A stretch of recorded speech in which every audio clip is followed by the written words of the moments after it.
Good morning, everybody. Welcome to our daily meditation with... Oh, I'm Jan Hutchins. and Olga Kostrova. So before we start reflection on our topic for today, let's settle down, ground, take a few breaths, get ready for the day in a relaxed manner. So, when I asked you today what topic would you like to reflect on, you said, how about comfortable lie? If I understand correctly. A comfortable lie.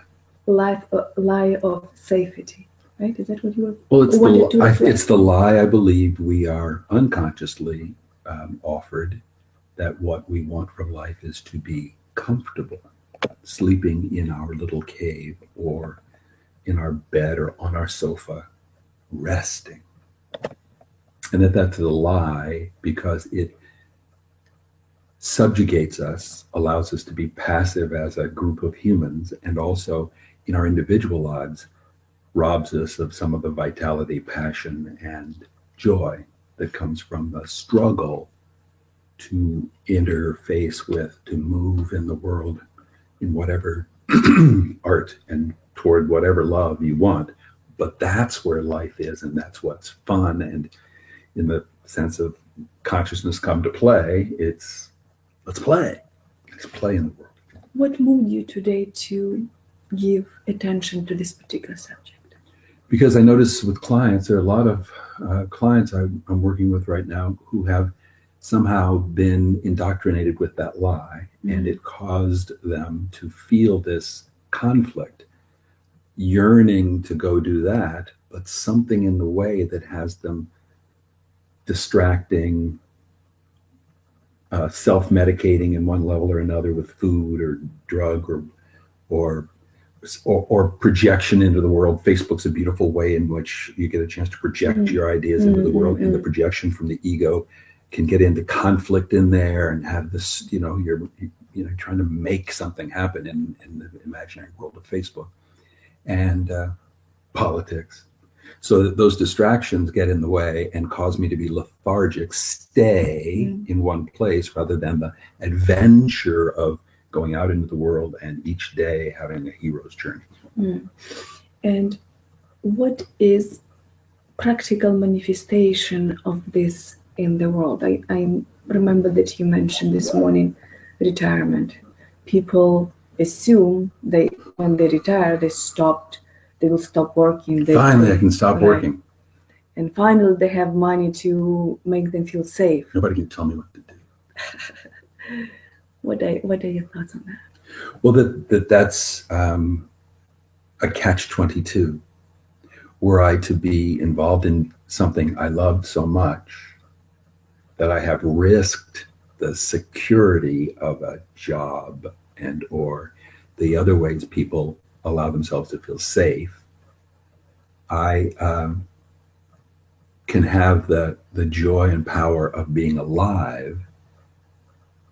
And thus, retirement isn't something I'm looking forward to my whole life. I'm actually enjoying myself now and then later, as opposed to waiting to live my soul, to express my love, to do what I really want. And that putting off is really sad. It's the description of people who live lives of quiet desperation, or I think it was Freud that said the normal state of being is just sadness. The world lives in this sort of discomfort all the time as a normal state. So when we look at, let's say, retirement, because retirement is a great representation of one of our illusions of some final destination. We always surround ourselves, we wrap around concepts that are final.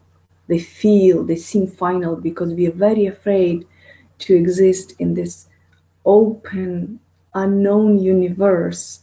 Dynamic. So what is scary is, but I don't know. I don't know what tomorrow brings. I don't know what year from now happens. I don't know next minute, really. If we really honest with ourselves, I don't know what next minute will bring.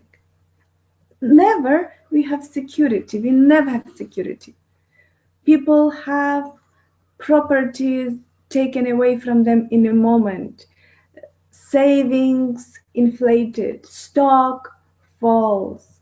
Health that was great for 30, 40 years, suddenly they discover that they have some fatal disease, and so on and so forth. Safety is an illusion, yet we allow ourselves, we forget about it. We allow ourselves to forget that safety is illusion, always. We never can be safe. Some of my clients are very wealthy. They have so much money, and they're still afraid that they will lose it. They still have sense of scarcity and treat their life as they treated them before they made the first million. Or, well, before they probably made the first $20,000, really. So there is no objective reality that would justify fear or absence of fear. There is absolutely no objective reality. I was yesterday doing an interview with David Hoffmeister, who pursued his mystical path, I believe 20 years ago or something along this line. And he let go of everything that constituted the world. He just let go because he saw that no efforts that he make as a human can ever justify the fear, absence of safety as a fear. And he let everything go, as many other people that we know from encountering them through media, for example. And they ventured out, trusting that universe will always provide. For some people it's extreme, going homeless and just finding the grace of life by letting go of possessions. It's not the invitation that I make for you, because not everybody ready, and not everybody will find joy in that pursuit because the mind is not ready. So it's not the matter it's suitable for you or not. It's suitable for one state of mind to venture in complete freedom or not. But the safety is a great illusion. And we need to remind ourselves that every moment of our life, because one cannot be free while holding on to illusions of any kind. And safety is the greatest illusion of all, probably, because everything that we do, not everything, but a lot, significant portion of all of our activities are derived from the fear. So sometimes we're inspired and we live to create, and we live because we're inspired. And that's a wonderful way of living. But as you look around, especially because of the effect of the media, effect of our social interactions in many forms, it's all about comparison and fear. Comparison always causes fear, because we always can find places in which we are not good enough. There's always someone who's better at that or another. Someone who has more than I do of this or another. Someone's house is more pretty, someone's face is more pretty, someone's younger, some has more lovers. I mean, you name whatever your level of comparison and subjects of comparison are. There is always someone who has more and who is better, more improved version of me, if you care about self-improvement or spirituality. I mean, there's always something that looks greener out there. So, and as soon as that happens, there is always trigger of fear. Oh my God, I need to do more to be enough, of some kind of enough, and to feel safe in this universe, to feel safe, to feel loved. And that's not the real path to freedom. It is never safe. So the opportunity is in trust. Dropping out of the head that always generate fearful thoughts and seeing thoughts for what they are, just thoughts. Just thoughts. It doesn't mean that by understanding that fear of being unsafe, fear of unknown, actually fear of unknown is always fear of known, projected. No. We're never afraid of unknown because we don't know what to be afraid of. We're afraid of what we project as known worst outcome, isn't it so? We project of something that is the worst outcome, and that's what I'm afraid of. But it's one of billions of possibilities. Why are we picking that one? Why are we picking the worst one? There is many great opportunities and possibilities, and we never know how life manifests itself in particular form. But the fear, the ego picks one single form, or few of them, the worst case scenario, focuses on that, and then we're afraid. So we're never afraid of unknown. We're always afraid of known worst case scenario. So understanding of it doesn't mean that the fear will transcend. Fear will always be there. This is the structure of the ego. The fear always present. But understanding of it, understanding that it's just fear, just emotion, sensation in the body resulted by a thought, and thought is triggered by another thought or some external event, just a thought. So let's treat it as a thought and venture in life more gracefully, more bravely, with more freedom. So, comfortable. What you just described was, I have a thought, it makes my body uncomfortable. So I try to resolve that and make myself comfortable again by believing the original thought is true and projecting that energy out into the world. Now, there's a reason to be afraid. Look at that person, the look in their eye. Is the door locked? We look for evidence to our beliefs and fears. So now I'm producing this cycle of energy, thought, feeling, nothing feels literally more true than one of my feelings. And the challenge, the opportunity for me, it comes through the breath, is to find a way to break that chain, that cycle of energy of thought, feeling, which keeps me trapped, which makes me want to find comfort at all costs. I'll do all kinds of crazy stuff to be out of this discomfort. When the door, the solution to the pain is in experiencing the pain, grief, whatever it is. So as I experience the discomfort, I could come conscious with the breath, recognize it's just a feeling, relax, allow a little space, time. Bing, I can wake up from the dream, remember that I don't need to choose that option. That's the old path. I've done that over and over again.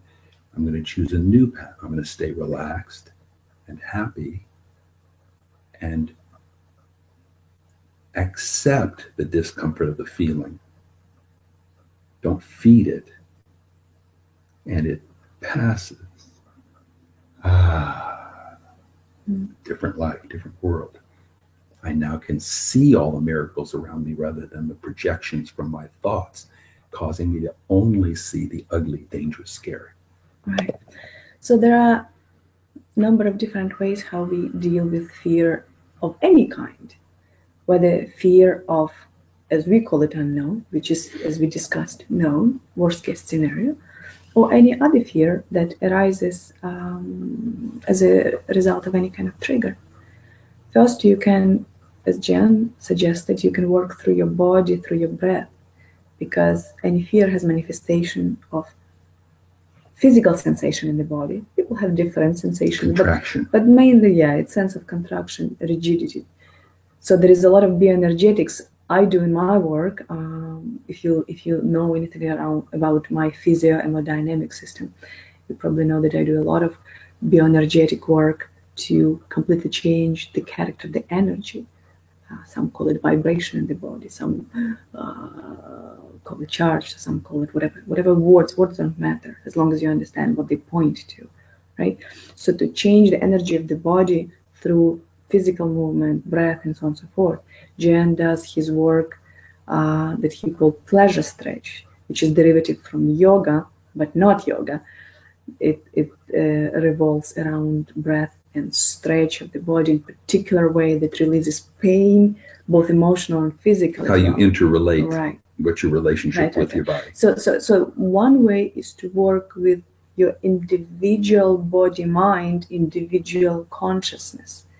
So the person, I perceive myself to be a person, and I see that this person has a body, and I identify it as I. So what I can work around is the structure of individual consciousness, body, through many different techniques. Some do meditation, some do breath work, some do massage, some do yoga, some do fitness, some do physiomodynamics. Whatever your modality is, it's good. But it's just one way to approach it. It's to work with individual body, mind, individual consciousness. All is good. And there is another opportunity.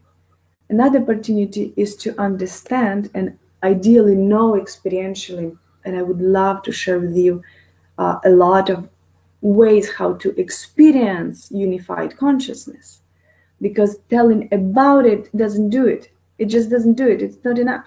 Telling about it is just not enough, because you cannot taste something just from words of another being who tasted it. It just doesn't work like that. So to experience it. So I would love to lead you through experience.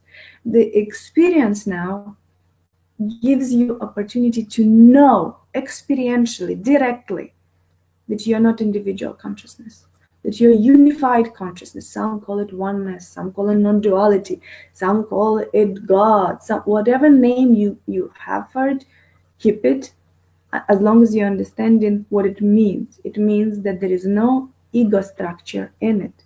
There is no individual consciousness in it. It's unified consciousness without sense of perception as I. There is no perceiver of I. There is no perceiver of experience of it.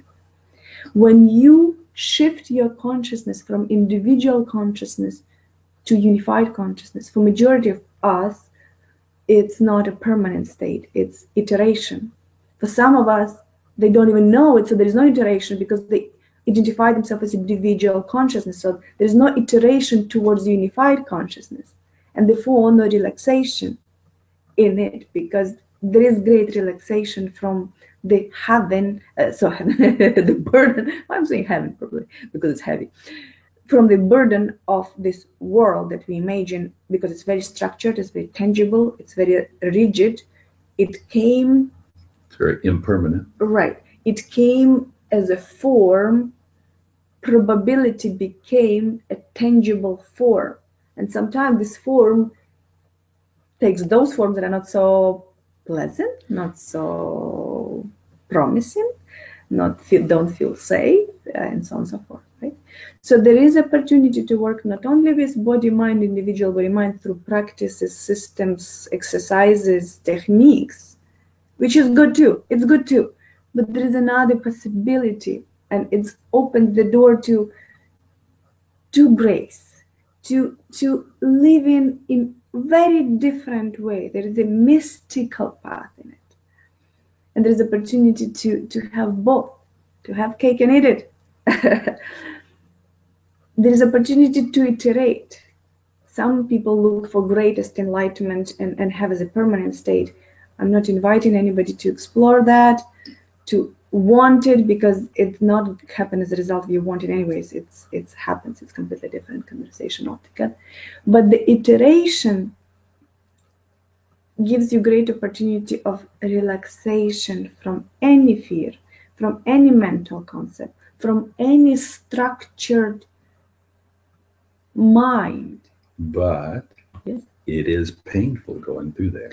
From the moment of being drawn, feeling not of this world, something about me doesn't belong. No, it's painful here. To live in the world identified with but the world. But to go down the path, there's no path. There is no path. So from the place of I'm uncomfortable to the place of I'm going to choose to go against all the conventions of the world. No, you don't choose. No, you don't choose. No, that's not what we're talking about. We're talking about dropping individual consciousness completely dropping the ego. And I'm saying along the way, there are these phases and processes of the mystic path. There is no processes and phases. There is absolutely no processes. Processes and phases are in individual consciousness. Processes and phases are in the mind. Mind invents processes because mind perceives that time exists. Well, in a logical sense, I agree that you can immediately shift to the other form you're talking. And there's no logic. There is no logic in perceiving the world from different angle. It's not logic, it's a change of the view. When we live as individual consciousness, it's like blind in a way. We don't see it. And then we open eyes, there is no path to that, it requires open eye. For that, it requires to subside, completely relaxed out of our edges, because individual consciousness has form. It has edges of personality, edges of personality. And then you subside to nothing. You relaxed into complete nothing. And in that nothing, there is a great relaxation, because now we see the world from different angle. There is a huge eagle view. As individual, we're so close. Every movement is ours. Every action is ours. Every event is ours. We're so close to that. We experience it very actively. And then there is this leap. There's no path. There's no path to that. It's a leap. And then we see the world from eagle view. From eagle view. So we are not experiencing it any longer, because we see the simultaneous existence of everything, where there is no time. There is no time. There is no cause and effect. None of it exists. It's just huge openness.